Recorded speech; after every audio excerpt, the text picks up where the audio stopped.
Valor presente neto. Para conseguir que los inversores se interesen en tu proyecto, debes contar con un análisis financiero que respalde su viabilidad. Para ello, estima la tasa mínima y calcula el valor presente neto.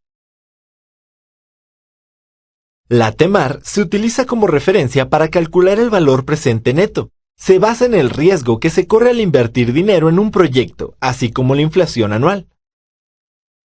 La tasa se expresa de forma porcentual y la calculas con la siguiente fórmula. Tasa mínima aceptable de rendimiento es igual a la tasa de inflación más el riesgo de la inversión. Por lo regular, la persona que invierte en tu proyecto determina la TEMAR, ya que representa la ganancia que recibirá, pero también tú la puedes estimar. El valor presente neto se utiliza para conocer si una inversión es redituable. Para determinarla, debes conocer de tu proyecto la estimación de los flujos de efectivo o utilidades anuales durante un tiempo determinado, menos los impuestos y como mínimo de 3 años.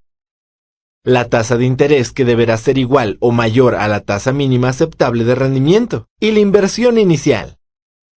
Para calcularlo, realiza una estimación de flujo de efectivo anual de tu empresa, señalando a qué año corresponde.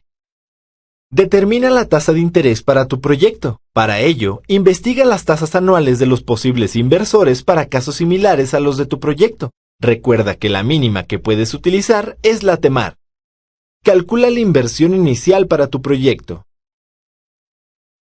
Por último, utiliza la siguiente fórmula para calcular el VPN. Valor presente neto es igual a flujo de efectivo del primer año entre 1 más el interés, más el flujo de efectivo del segundo año entre 1 más el interés al cuadrado, más el flujo de efectivo del tercer año entre 1 más el interés elevado al cubo, menos la inversión inicial. Para resolverla, sigue este procedimiento. Calcula el denominador para el año 1, realiza la suma del interés más 1. Para el año 2, multiplica ese valor por sí mismo. Para el año 3, multiplícalo por sí mismo 3 veces. Sustituye los valores en la fórmula. Resuelve cada una de las divisiones. Realiza la suma para obtener el valor presente neto. El valor presente neto representará una estimación de la rentabilidad de tu proyecto, dándole el sustento que necesita y así puedas recibir el apoyo económico para desarrollarlo.